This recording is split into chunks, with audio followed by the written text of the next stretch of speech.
welcome. You're watching QTV and you're watching the Week in Review. I'm your host, Ade Darami, and as ever, my co-host rather, is Mr. Momo Mboj. Mr. Mboj, once again, welcome to the program. Thank you very much, Ade.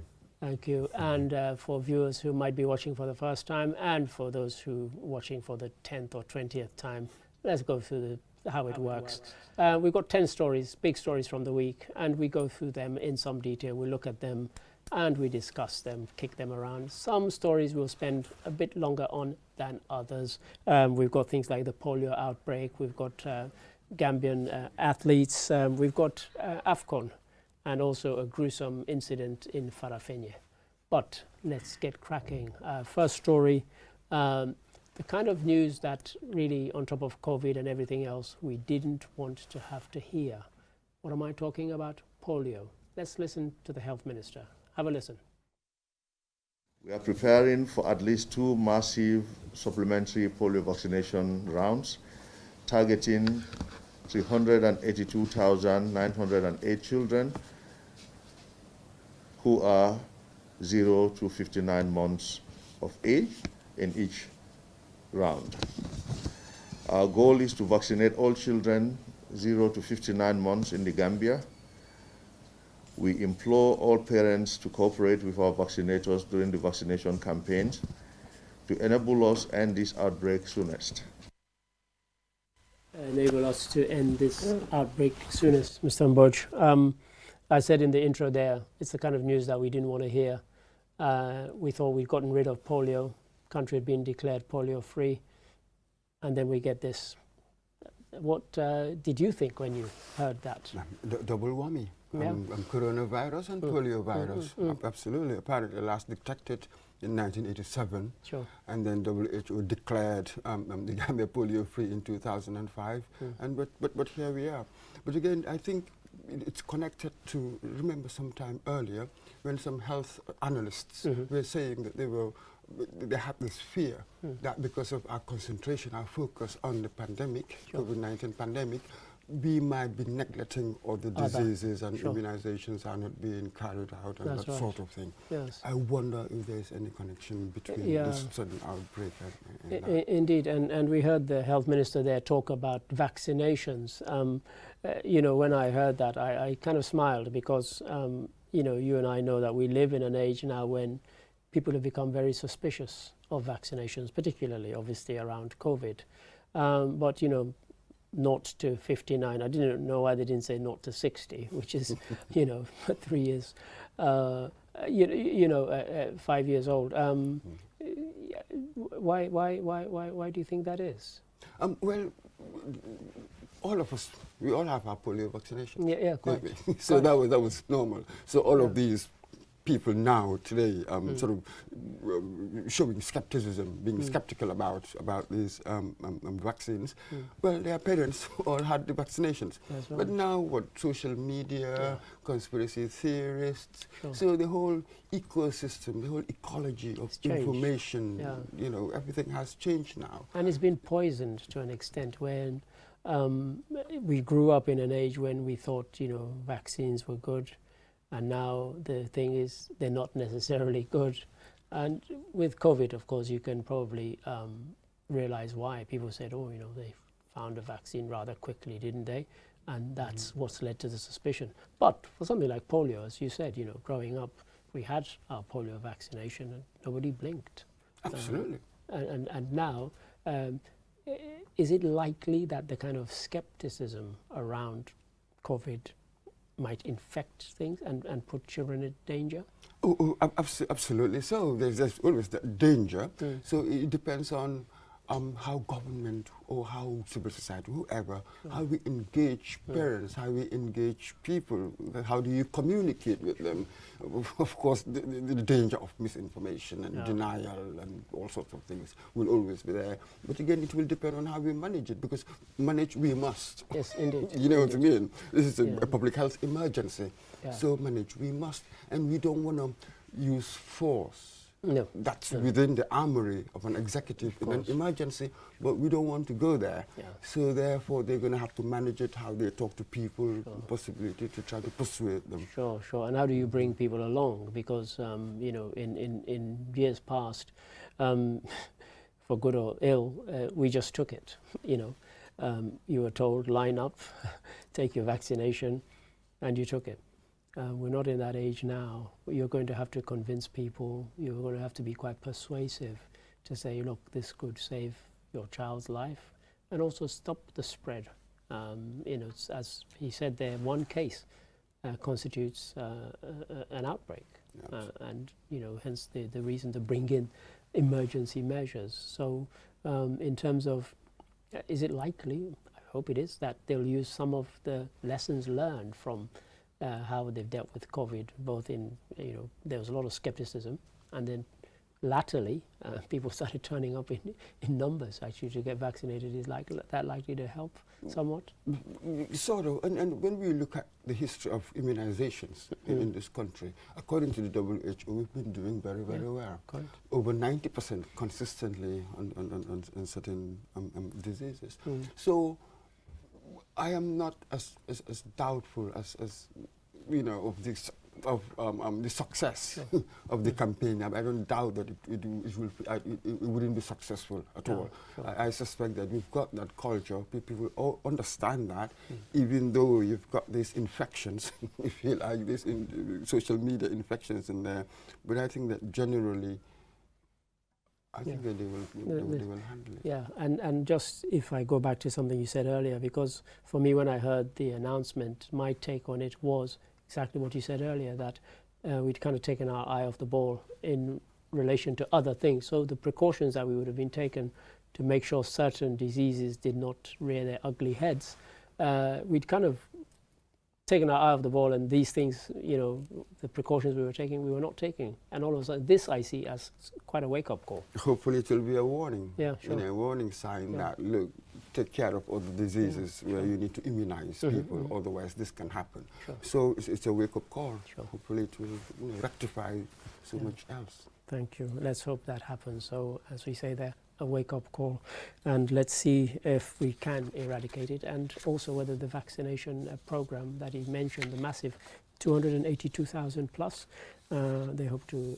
vaccinate. Should be quite interesting. So, next story. This one was quite gruesome, but it's the kind of thing that, unfortunately, once again, due to social media, one sees or hears about. I tend not to want to watch when I hear about these sorts of things. What am I talking about? Have a look at this clip. The accused came to me one day and told me to give him onions and also lend him my gas bottle. My son told me he is his friend. He killed him in a gruesome way by tying his hands and legs. Ibrahim Hydra, the stepfather of the deceased, narrated how the news reached him and the terrible condition in which Sirif's corpse was found. He also advocates that serious legal action must be taken against those responsible. 11 o'clock. They came to me at 11 o'clock while I was sitting at the gate. They greeted and asked for Sirif's mother. I told them that Sirif's mother has traveled. They asked for the father and I told them it is me. They told me that Sirif is been detained in one compound.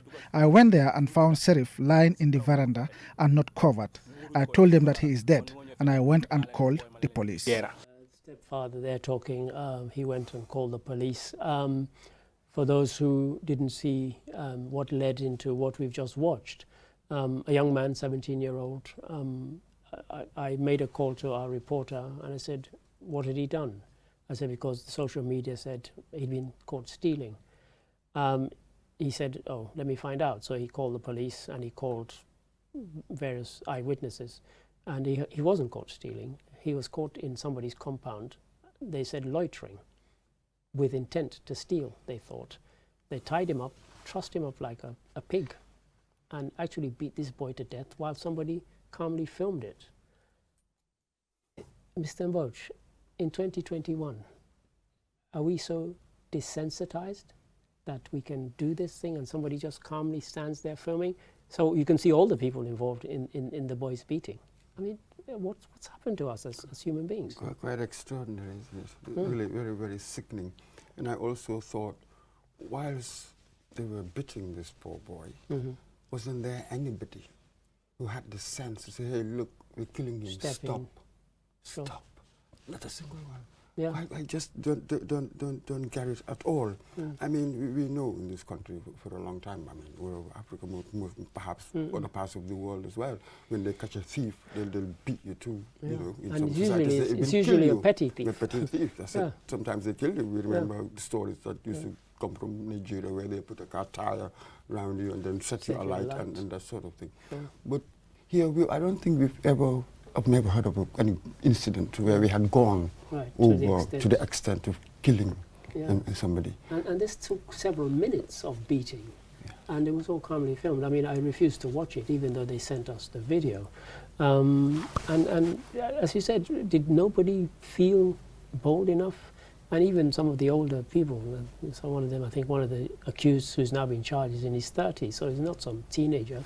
I mean, did he not think, this person is close to death, you know, maybe I should stop? I mean, he had not stolen anything. Oh, absolutely. That's really the extraordinary bit. I'm not sure whether anybody can process that information. He had not stolen anything. Maybe as the investigations reveal more details, one will know more. But this is it. I mean, growing up here, I've seen few incidents where that sort of thing happened, but always a grown-up will come and say, stop. Yes, like you reached a certain point. You reach a certain point, stop. Same, growing up in Sierra Leone, it was the same. They would catch a thief and, you know, as the newspapers would say, he was mercilessly beaten.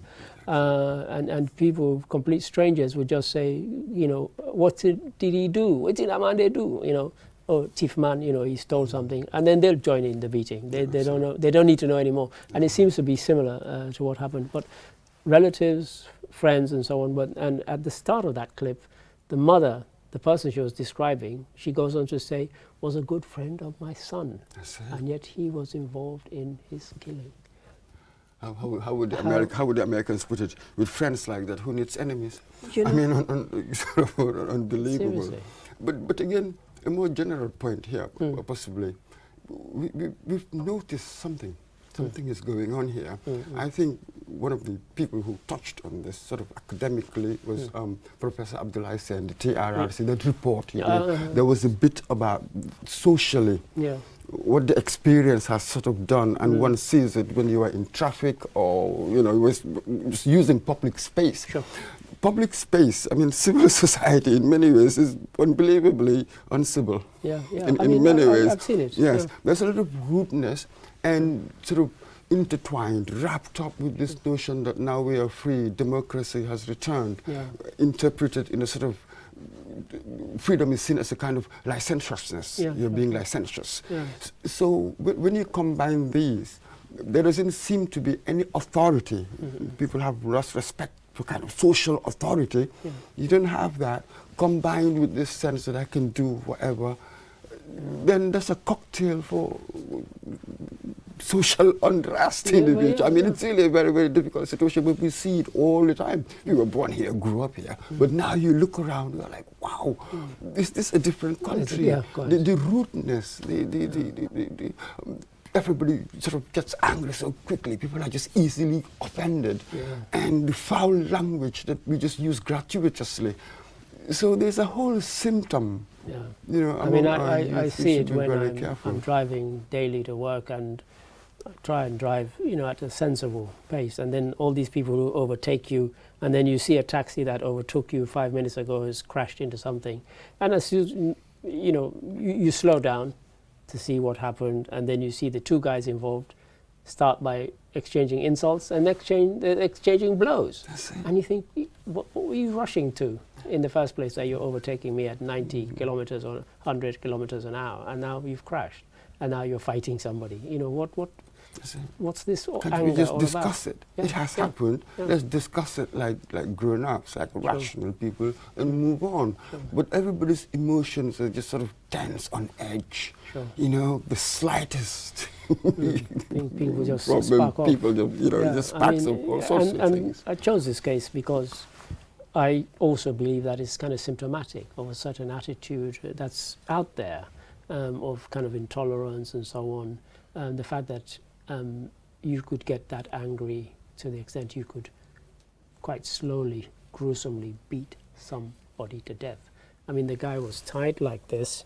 They had a pole strung there between his hands that were tied and his legs that were tied, and they were just taking turns to kick, punch, hit him with objects until they killed him. I said it was like amongst them, it was a contest of cruelty. Who's going to be the Who's cruelest? going to be the most cruel? Yeah, Unbelievable. It was shocking. So and you know, we started by saying, you know, family, friends are asking for justice. I mean, we hope they get justice, because this really was unforgivable.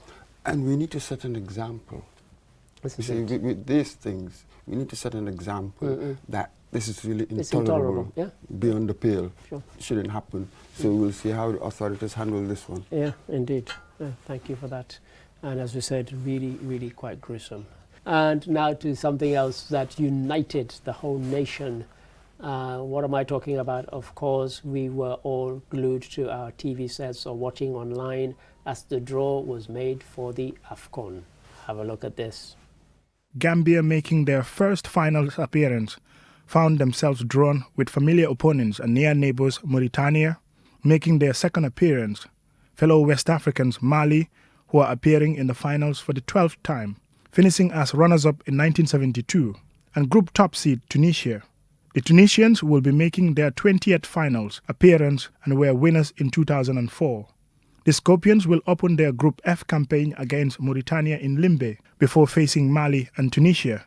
Scorpions coach Tom Sanfied, who witnessed the draw live in Yaoundé, says he is satisfied with the draw.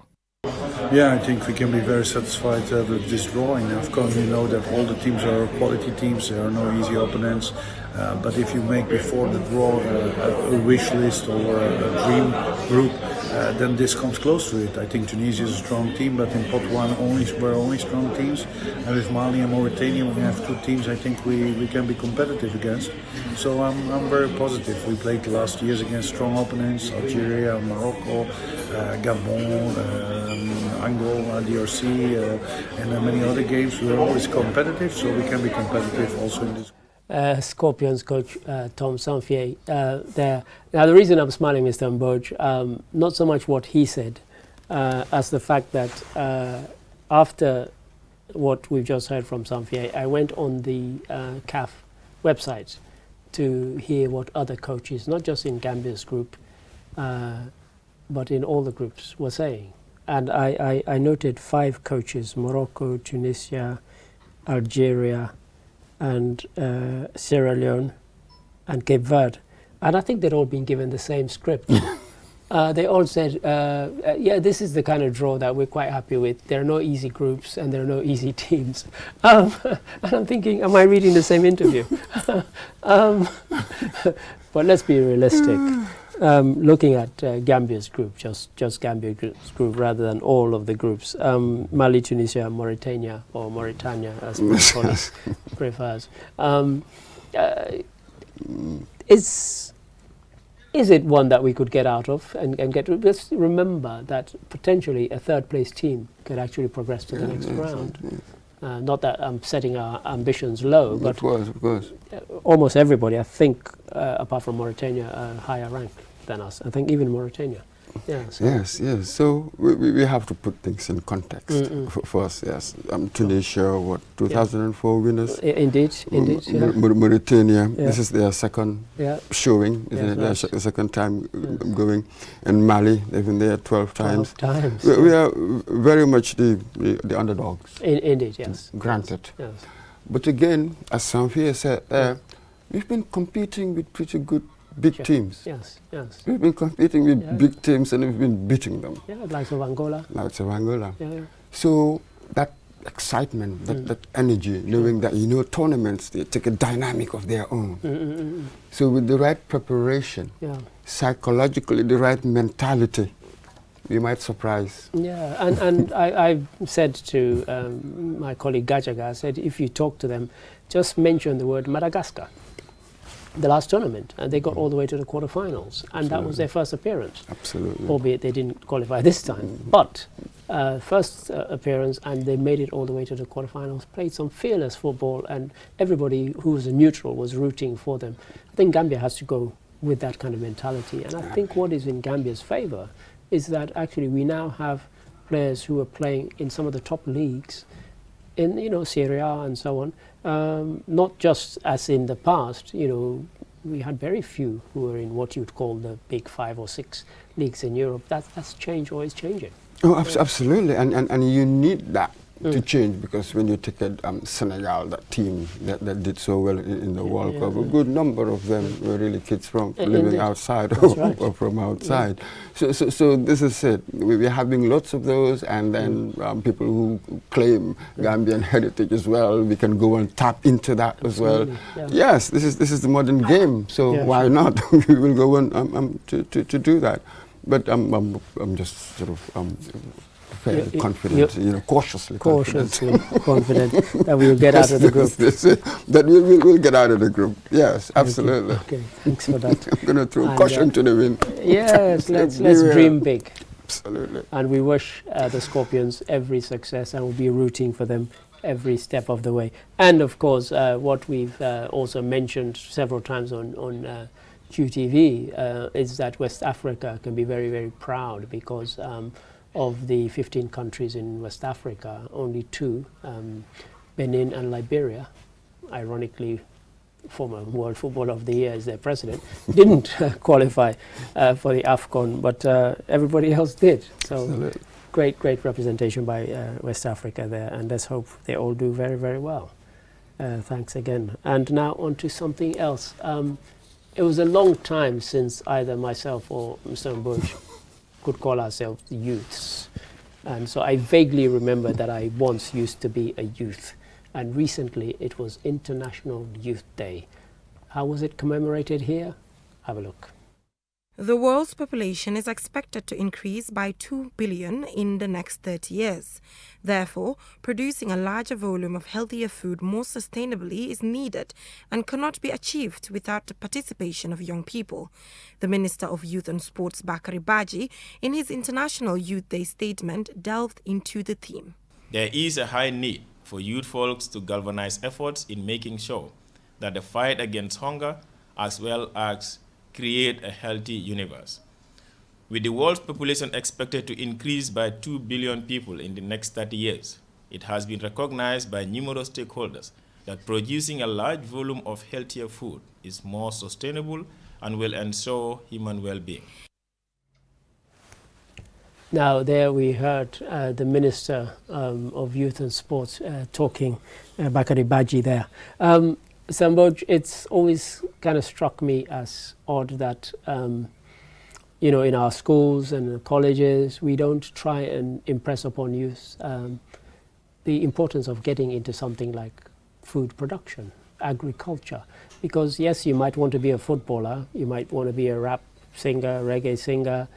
The world doesn't always need footballers or reggae singers, but the world will always need food. And so I'm always delighted when, like the young man we saw there with Jennifer Sonko, young people get into agriculture. How do we get them? Make it exciting, you know, and lucrative, most importantly. Well, I think we've lost the battle. That's really what my suspicion is. But rural, urban drift. Now people want to get into offices. You know, you talk about give them incentives, but there are wider, what do I call it, social, psychological issues really at play. Both attractions and distractions. That's it. Who was it that said that when we do some of these political analysis, sometimes we tend to underrate the value of psychology into this. I think it was Bertrand Russell who once said this. So I think that perhaps we've lost the battle. For agriculture, you know that big business, that's the future. Quite. Yes, and that most people, it wouldn't be labor intensive as things are now when we start to mechanize. They keep on telling us that you're mechanized, but again, a lot of people will be out of a job. You better prepare for that sort of thing. So that is really the future once it's for agriculture, mechanization, big businesses coming and taking over. This is what we've seen all over the place. So regarding youth, in anything, any sector, whatever we do, youth go to the very heart of the matter. 65% or so, I think, of our population, I think I've heard they're like under 25. That's right. The whole continent is such a youthful continent. Let us sort of have a youth strategy, the bigger picture. I was going to come to that because Yes. when I see something like International Youth Day and I hear politicians say, we target or we represent the youth, I don't get the sense when I read the manifestos of any of the political parties, either here or in Sierra Leone, where I read them quite extensively. They all have a chapter or two, or a paragraph or two about, but really when you scratch the surface, there's nothing there. It's just words. There's no, you're not convinced that they're going to. But so how do we get our politicians to say, look, as you mentioned, we have such a huge youth population, target them honestly. How do we get politicians to occupy that space? Oh. You know, and not just make empty promises to them. I know that. I'm not. I don't know. Maybe there's something that politicians can do. Yeah. But what I see sociologically, as it were, in society, what is going on, that direction. You know, when we were growing up, there was a kind of unwritten, unspoken apprenticeship. Right. There was a kind of hierarchy of decorum, as we used to call it. There were people you were looking up to. So, I mean, you learn things. You need that space. Yes. You know, to receive your apprenticeship, as it were, to be formed, to be molded properly as a human being. I think that has now sort of broken down. So you get a lot of youth. You get the talk. Yeah. But I'm not sure whether they know what the work is. Yeah. That is really what my fear is. Sure. So that structure, that layer of the older one teaching the younger one, and then you move on in an orderly way. Sure. Now, earlier on, we talked about the breakdown of that authority, as it were.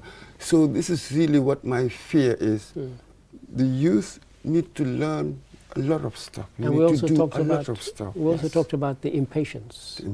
That's out there in the society. People want success now. They want it today. Apprenticeship is like a dirty word. Absolutely. Why should I be an apprentice when I want to be a boss? You know, that kind of thing. That sort of thing for you to assimilate a certain culture. Look at what it was like, for instance, when former permanent secretary, what's his name, Suleiman Bunjak, from the time that he had masters, it took him 16 years to become PS. So this is what we are talking about. The youth really following footpaths of wonderful, bright minds, you know, forming the character. That is key. You need to form your character, then you can take your place as a leader. Sure. Today you find most of these youth, you really haven't done much. Maybe you've gone to university, you've got your degree, but that is just the beginning. You haven't really done much. So there's lots of stuff that you need to cultivate. There's a lot of work to do on yourself. Before you can properly begin to be a leader and stuff. So there must be a chat between the grown-ups and the kids. And I think also the media encourages it, not just here in the Gambia, but worldwide. I mean, being the kind of anorak and you know, sort of curmudgeonly old man that I've become. You know, I'm reading on the BBC a singer who'd had a couple of hits, 2 #1 singles, and they were describing that person as a superstar. I said, if this guy is a superstar, what do you call somebody like Paul McCartney, who's had 100 hits? Or somebody like Marvin Gaye, Aretha Franklin, or Bob Marley, or Youssou N'Dour? Those are superstars. They've got the longevity. Well, not somebody who's had 2 hits. You're putting them on the same level, at the same bracket. And that's kind of thing is that, you know, we should be telling people, because that person to me has not done his apprenticeship as you're talking, and yet he's already been elevated. And how do we, is that something we teach? Or is that something that the society needs to inculcate in our young people? What is it? How do we do it? Well, In Britain, let me start from there. In Britain, they used to say that now they're scared of making judgments. The PC has just taken over, so anybody can claim anything, anybody can say anything, but they're scared to touch. But what could be the reason over here? We make judgments all the time. We make judgments, we are so judgmental. So that is obviously not it here. What is it? I will go back to the sort of breakdown of authority. If there is no authority, then I'm Lord unto myself. That's it. I'm my own Lord. Yeah. So that is exactly what it is. It's just self-indulgence, but we're making judgments all the time. Sure. A scary thought there, Mr. Mboj. Yes. And a perfect point to take a break. And we'll go for a quick commercial break. And when we come back, we'll have 5 more stories. Don't go away.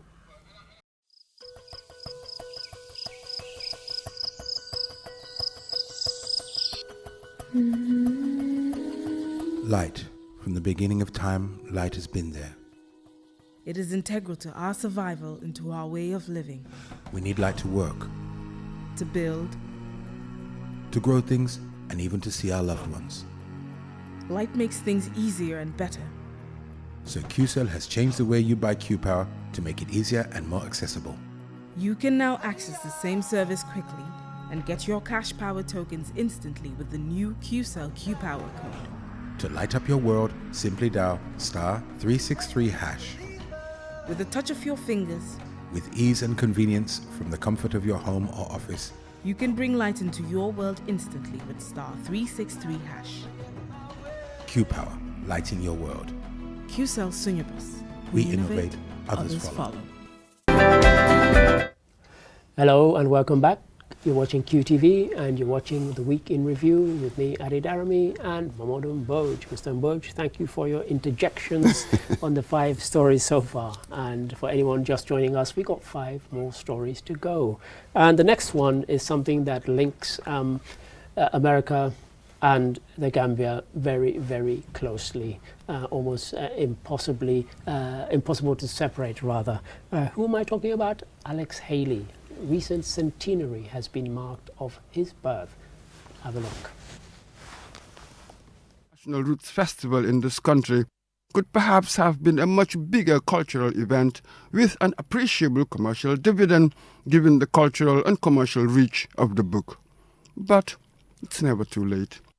Alex Haley died in 1992, and his motto of finding the good in people and in situations is a fitting sentiment, particularly in these polarizing times. Alex Haley there, we're talking about the Roots man, as I called him when you were editing it. And of course, Roots is the book that put him on the map. But something you mentioned there in your commentary in that story, Mr. Mo, about the Roots Festival and how we could and should have capitalized on it more. I mean, what more could we have done, should we have done? Come on, heritage tourism? Sure. We should have been the capital in many ways, because he had already given us the exposure. He'd given you the exposure. People who'd never heard of Gambia suddenly were looking for where is it on the map? It's on a platter. Even the government doesn't need to do much. Invite private sector people to invest in it. There's so much in it. It's got a lot of mileage. It's got, there's so much in it.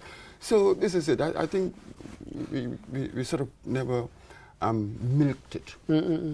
In the way that it should have done. I mean, I know they had the Roots Festival, which kind of stumbled along and then fizzled out and died. But as you rightly say, heritage tourism, you would have thought that, they would have actively been going to sort of American newspapers, media, generally targeting Americans, saying, look, Alex Haley traced his roots here.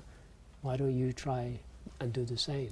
Absolutely, and even put the whole thing on a much wider canvas, having debates, lectures, seminars, all that intellectual paraphernalia, as it were. All of it could have been part of it, and perhaps have a famous Roots lecture every year. Well, this is it. on a very important, significant sort of subject affecting Africans, everybody, Americans, black people, because this is it. Yeah, and interestingly, recently we've seen people who are of African descent wanting to make Gambia their home and not finding it so easy. So yes, we're saying we should have this, and we should welcome people, but is what has happened to those people, is that likely to drive people away and thinking, hang on, I want to reconnect with Africa and with Africans, but I've seen what's happened to some of my fellow people of African descent. Look how they're being treated. Is that going to scare them away? If I were in these groups, I'll just take the book, take it to the government. I'd give it to you. That's my evidence, as it were. That's it. What more do I need? What more do I need? Yeah. This is it. So people over the years have sort of questioned it, rumors or talk of the plagiarism, the inauthenticity, as they call it, that sort of tarnished it. But not for me. For me, there's a deeper truth. Well, I was going to. That's a very phrase. Yes, that's symbolic. It's got this symbolic, deep truth, whereby, for many African Americans, you can look at roots and say, that was a possible journey for my ancestors. Absolutely. and in the words of the Peter Tosh song, if you look like this, if you look like me, anywhere in the world, the chances are, in fact, not the chances are, your ancestors were from Africa. Absolutely. So reconnect with Africa and reconnect with somewhere like Gambia, which has that authentic, and thanks to the fact that, Europeans were obsessive keepers of records, you can trace. I did something searching just recently on Sierra Leone. 600 slave ship journeys, absolutely catalogued. You can find all of them at the National Maritime Museum in London, and you can read how many people they took. Absolutely. Yeah, it's quite, it's chilling, but the record is there. The connection is there. Absolutely. I mean, that mental atmosphere they were in, they were not doing anything wrong. Yeah. That's what they... remarkable there. But here, Haley has given us sort of like a kind of metaphor. Yeah, sure. Of that journey. Yeah. And really for me, brought it visually, especially with the TV and the mini-series, powerfully. Exactly. Before, these were just abstractions. The word slavery, African. These were mere abstractions.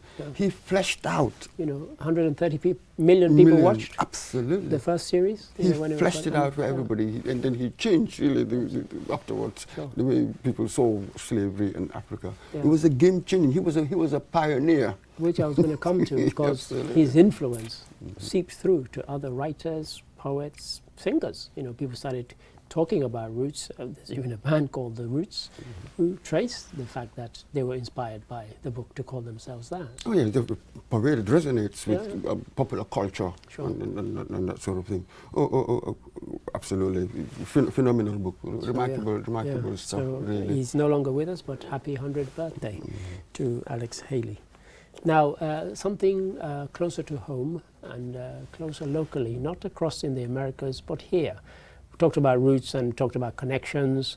The TRRC, one of the R's, is about reconciliation. Here's what happened recently in Jara West. Have a look. Yaya Jajusi appeared at the TRRC to shed light on some of the accusations leveled against him as a perpetrator of human rights violations against the people he was governing during the Jammeh regime. Of all the allegations, Chief Jajusi admitted only one, that of unlawfully imposing an alcalo on the people of Jara Sekunda, which led to their arrest and detention of those who resisted.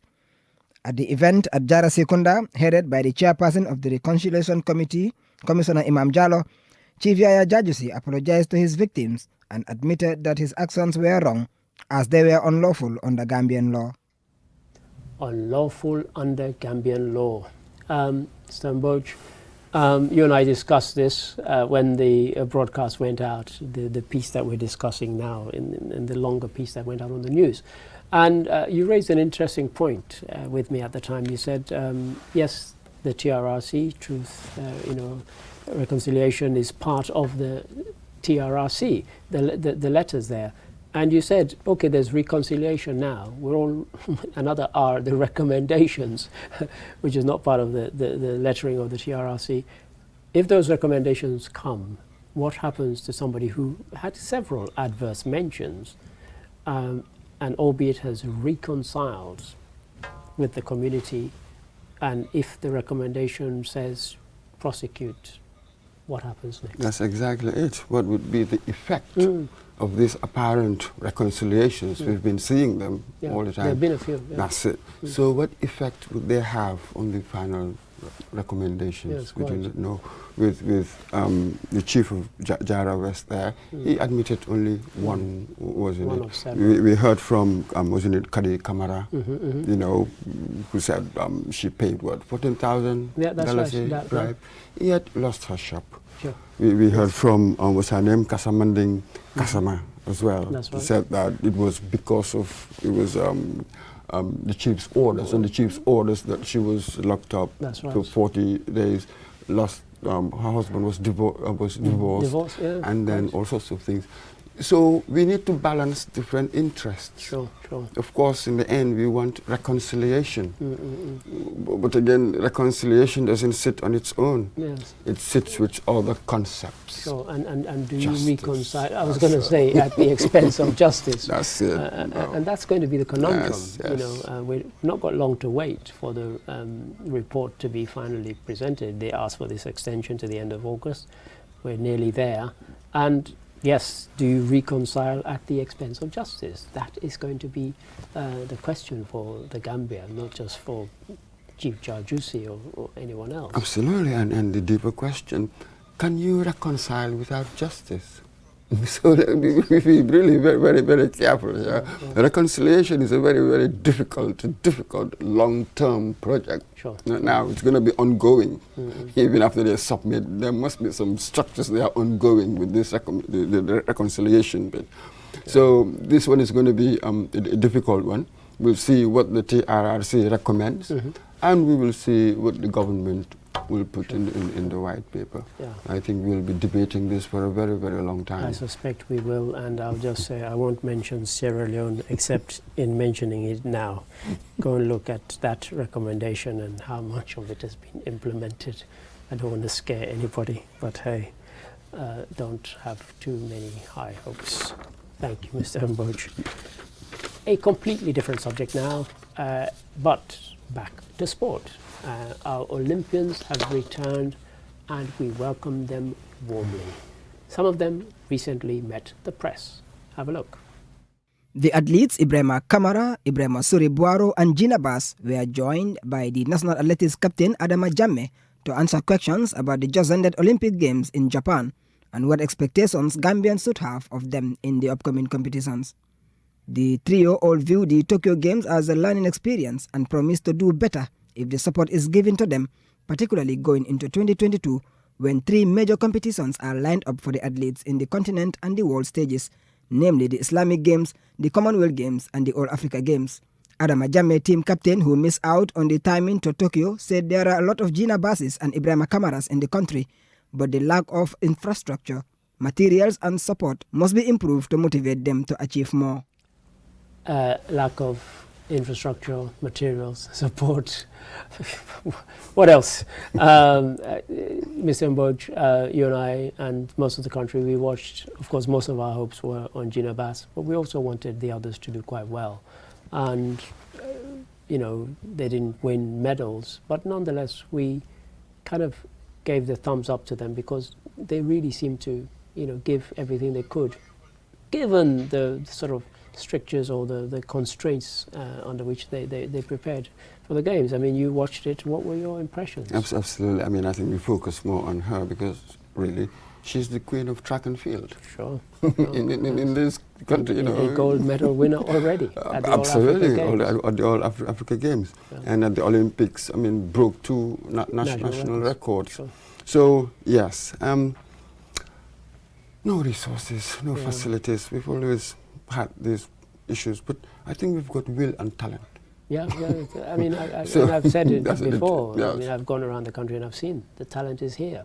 And you know, people say, well, why doesn't government? But sometimes government doesn't have the money.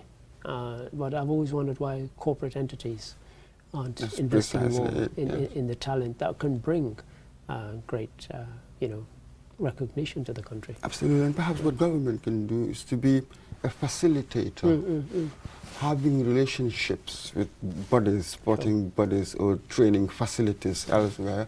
Then we send out our elite for now, because the sort of equipment, the sort of facilities we need, I am not sure if that can happen in the short term. Yeah, quite. But we must have a policy, we must have a strategy for the short term, and then we work towards that. But there's a way that government can be a facilitator in that sense, and private sector, I have to say, they must also step up. Indeed. Can we create a fund for our elite sports people to sponsor them? Can we create a fund, putting in there, managing it very well, so that we can be sponsoring our elite because sports we heard people? talk about the GSM levy possibly being increased. I'm sure that sent shivers down the spines of GSM companies, and that some of that could go into. Yes, that's the other bit. But perhaps with this kind of fund, it wouldn't be compulsory. It's just it should be voluntary. We want these things to be voluntary, so anybody can just go and give in my even $5 in. That's right. You know, so it all adds up. It all adds up, and we want to see success on the athletics and in the sporting arena. So thank you for that, Mr. Mboj. And now on to something else. Over the last few weeks here at QTV, we've been doing a series of reports on various markets. Why? Well, this is where we go and buy food, clothing, all sorts of things, and we always have a concern about how they look, feel and smell. Some of them not all that good, but this one was a delightful surprise. Have a look. We really thank God because our market is clean. Since after the reconstruction last year, it is clean with no water holes, no waste scattered irresponsibly inside the market. Our toilets are well kept, a solar system is provided for us inside the market. All this is possible thanks to the market manager and the KMC leadership. We shouldn't spend too long on this one, Mr. Mboj, but Bakau Market, it made me want to go and do my shopping there rather than where I used to do my shopping. But that's the kind of example we should be setting for all our markets, surely. Finally, a positive one. Yeah. You know, all these markets that we've been covering, finally. And what do we have here? What does this prove? That there is something that the market management committees can do. And it's doable. It's doable. It's a question of management, thinking ahead, foresight, and really being dedicated, committed to what you're doing. That sort of thing. Right. It can be done, as difficult as it is. Sure. And like I said, we shouldn't spend too long on this. And I think that is the message for all the market management committees and the people who run them. Go and look at Bakau Market, see how they've done it, take some lessons from them and implement them. Absolutely. Simple, really. Thank you for that. And now on to something else. We started the program by mentioning a disease that we didn't want to see return to our region. And we end with the final story. This time, Ebola has reared its ugly head, this time in the Ivory Coast. Have a look. This is a situation that is under control, the Health Minister, Pierre Dimba, stated. The World Health Organization has expressed immense concern about the outbreak in the country's largest city with a densely populated 4 million people crammed into it. According to the WHO, 12 Ebola deaths have been recorded in Guinea since February 14, although the country was declared free of the disease on June 19th. Tests are underway to find out if this latest case in Ivory Coast is linked to the recent outbreak in neighboring Guinea. Meanwhile, preliminary sequencing showed a close match between the woman's case and the 2014-2016 Ebola outbreak, which killed 11,300 people mainly in Guinea, Sierra Leone and Liberia. Previous outbreak 2014 to 2016, Guinea, Sierra Leone, Liberia. This time Ivory Coast. I smile, porous borders or just interlinked borders. This is why and this is how. This one seems to have been linked to the recent outbreak in Guinea and now Ivory Coast, and they're actually intending to vaccinate large numbers of people in. And just to correct people, in the original report on the news, our news reporter said Abidjan was the capital. So all of those who wrote to tell me, we know it's not the capital anymore. But Ebola, back again. Again, did we let our guard down, as we were saying about other things? Because of the focus on the pandemic. On the pandemic. You know, possibly there's a contributory factor. And this is quite interesting. The 18-year-old, wasn't it in June they said they had declared Guinea Ebola free. But this 18-year-old who took a bus to Abidjan From Guinea. From Guinea. Right. so we didn't know, but we should all be on our guard. But luckily, I understand that now they've got vaccines. Vaccines, yes. So with these vaccine-preventable diseases, I think that we should really do our best so that, you know, the worst-case scenario wouldn't come to pass. Yes, and interesting you say that she took a bus to Guinea, because what I said to one of my colleagues there, they said, oh, well, maybe they've just identified the one person. I said, there are probably a few who got it, died, and nobody identified it as, and that's the danger. Absolutely. But you're right, the vaccine is there, and it's something we can use, we can capitalize and say, okay, at least now, back in 2014, we didn't have that.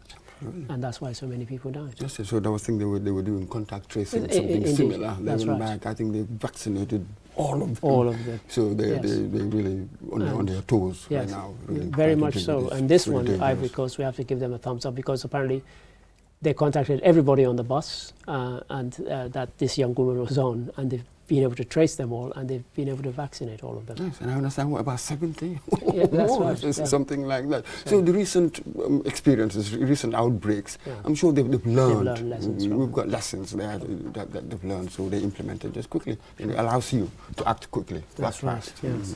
Thank you, Mr. Mboch. And as ever, I've learned something on the show. I always do, on every show. And to the viewers, just to say thank you for watching. And if you like this program, just tell all your friends, just tell everybody. And until next time, thanks for watching. Goodbye.